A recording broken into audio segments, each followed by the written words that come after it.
Okay. I'm going to move that. Okay. Okay. Well, good morning. My name is Nicole Cannizzaro, and I serve as the Senate Majority Leader for the Nevada State Senate. And I'm here today because we want to discuss the ongoing push by Republicans in Washington, D.C. to cut essential programs like Medicaid in order to pay for major tax cuts for the wealthiest Americans and gigantic corporations.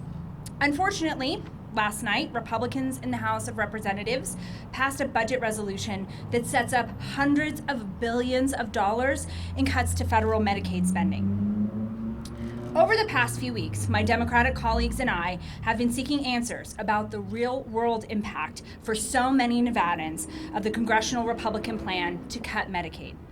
We don't have all the answers yet, but we learn more every day that these cuts will devastate families, devastate their economic security, cause chaos for our healthcare providers, and cost our state budget billions of dollars. So let's go over some of the facts that we do know. Medicaid in Nevada covers over 800,000 Nevadans. That's 800,000 children, people with disabilities, seniors who need long-term care, and working class people who rely on this safety net to be able to get the very basic health care that they need. Nearly 50% of all births in this state are covered by Medicaid. That's thousands of new moms and babies who are getting essential care under this program. When Governor Sandoval had the courage to be the first Republican governor in the country to expand Medicaid under the Affordable Care Act, our 20%, more than 20% of Nevadans didn't have insurance. And with that expansion, and thanks to that decision to implement Medicaid expansion, we managed to cut our uninsured rate in half. Medicaid and Medicaid expansion have financially stabilized many of our hospitals and providers, ensuring that they're actually being paid for care that they were always giving to those who needed it. If these cuts pass, we'd be at real risk of losing hospitals and losing providers. Hospitals will lose hundreds of millions of dollars in supplemental payments.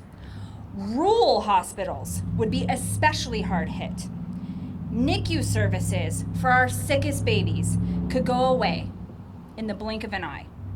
And fewer providers will want to stay and work in Nevada, worsening our ongoing provider shortage. Even just losing funding for Medicaid expansion population, just that expansion population would put our state and will result in a cut of almost $1.9 billion in the next 2 years. More than 300,000 Nevadans would see their health care cut off, and our state's uninsured rate would double. That's unacceptable. It's unacceptable to the overwhelming majority of Nevadans, and we need to send a message to Washington that billionaires and corporations don't need a tax break paid for on the backs of working Nevadans.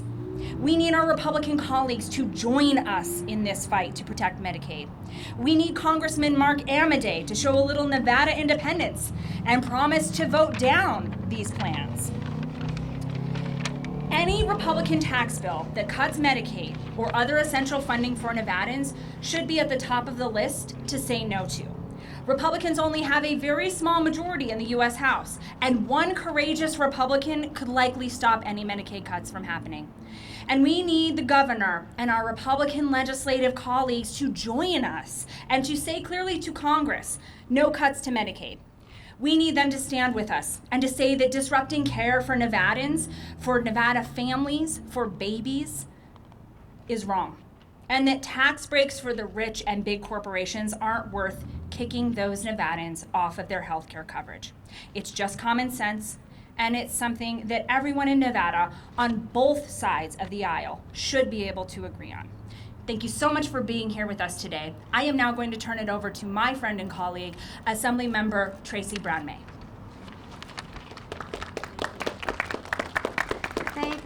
Thank you, Senator Cannizzaro. Thank you, Majority Leader. I appreciate the opportunity to be here. As you heard Majority Leader say, my name is Tracy Brown-May, and I am a proud member of the Nevada Assembly, representing Assembly District 42 in Clark County.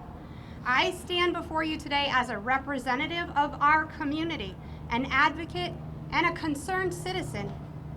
As a longtime dedicated disability rights advocate, caring for some of our most vulnerable citizens, I am deeply concerned about last night's GOP House Republican budget resolution. The budget request proposes significant cuts to federal funding and Medicaid. Those proposed cuts to Medicaid are not just numbers on a budget spreadsheet. They represent real consequences for real people.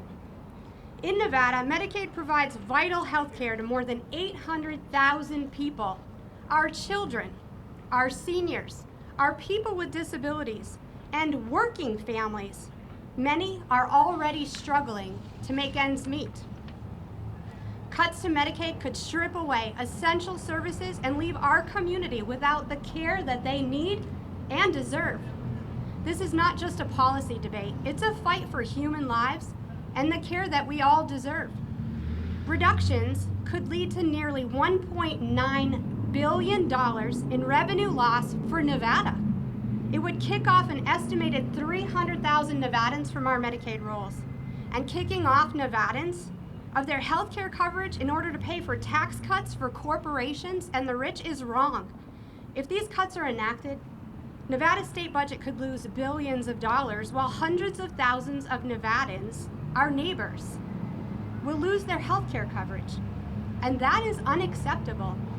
So today we're having a meeting, a joint meeting of the Senate Health and Human Services and Assembly Health and Human Services to talk about the impacts that cuts to federal funding will have on our residents. I urge you to tune in this afternoon.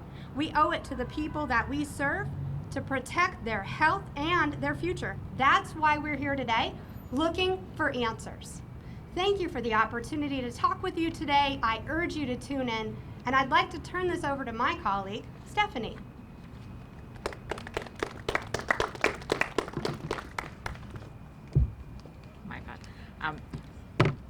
My name is Stephanie Cruz, and I am a single mother of an adopted special needs child, as well as an advocate for children in the foster care system. And today, I'm here to express concern over the proposed cuts to Medicaid. It's because of Medicaid that my child is finally home with me today, once having required inpatient care that spanned months, care that wouldn't have been able without Medicaid coverage. And my reality is that of hundreds of thousands of Nevadans, a reality in which Medicaid is a difference between life or death. Congressional Republicans cutting Medicaid in the federal budget will disproportionately affect those who are already facing the greatest challenges, including over 4,400 children in the Nevada foster care system today. These children already have disproportionate disadvantages, many who, just like my daughter, require lifelong medical assistance. Medicaid is not just a program. It's a promise made to the most vulnerable members of our community. It ensures that people can access essential health services like doctor visits, prescriptions, mental health care, and emergency treatments. For many, it is the only path to recovery, health, and dignity. In a state where obtaining medical services is already strenuous, federal Medicaid cuts would only add additional barriers. I implore that the far-reaching consequences of Medicaid cuts in our federal budget be recognized and that there be a commitment from our governor to protect it. The well-being of our children and the future of our community depends on it.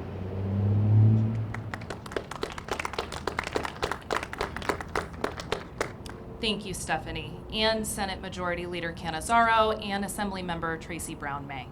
My name is Amber Falgo, and I am the Communications Director with Battleborn Progress. The proposed federal cuts to Medicaid from congressional Republicans will impact a significant number of Nevadans who rely on this program as their only form of affordable health insurance. Prior to the Medicaid expansion, Nevadans had limited access to Medicaid.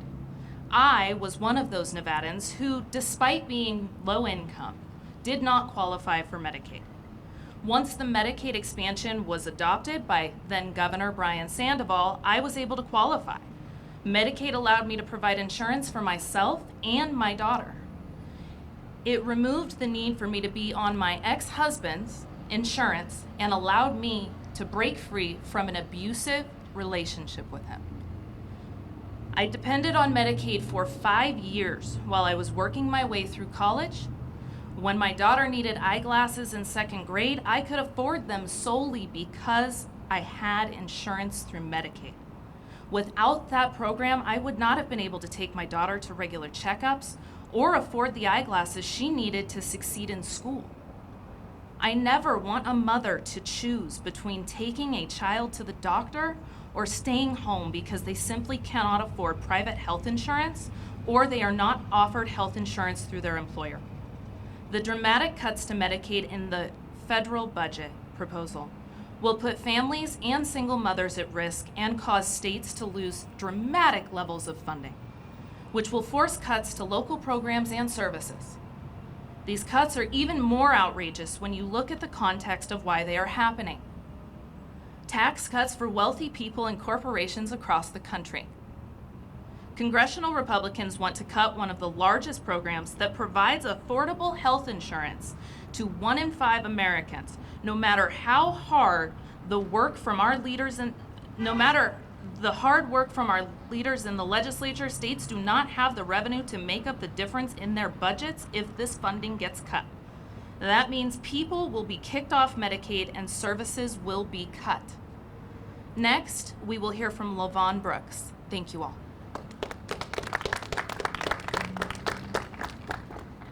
Thank you all. Thank you all for standing out here in this sun on this beautiful Nevada day with us. And some of the stuff that I was going to talk about, you've already heard, so I'm not going to elaborate that. My name is LaVon Brooks. I've been the CEO of a nonprofit serving people with disabilities and those who support them in our community for almost 25 years. I had a number of versions of things that I was going to say today. And you know, the number one rule of speaking is talk about what you know. So then I thought, you know what? I'm going to talk about what I've heard in 25 years. And you tell me if you've heard these things before. Those people, they just need to go to work and stop just relying on the government for their services. Have you heard that? Nobody has heard that before? Well, I've been hearing it for 25 years. And guess what? 300,000 Nevadans who receive Medicaid, they work. Do you know where they work? They work at Walmart. They work at Amazon. They work cleaning rooms. Their employers do not pay for their health care benefit. And they don't make enough money to buy their own private insurance. They are covered, thank goodness, by Medicaid. And you know what? Those 3,000 Nevadans that are in nursing homes, I'll bet you a lot of them would love to go to work, don't you think? But they're in a nursing home for a reason, and they depend on Medicaid to allow them to live. Where will they go?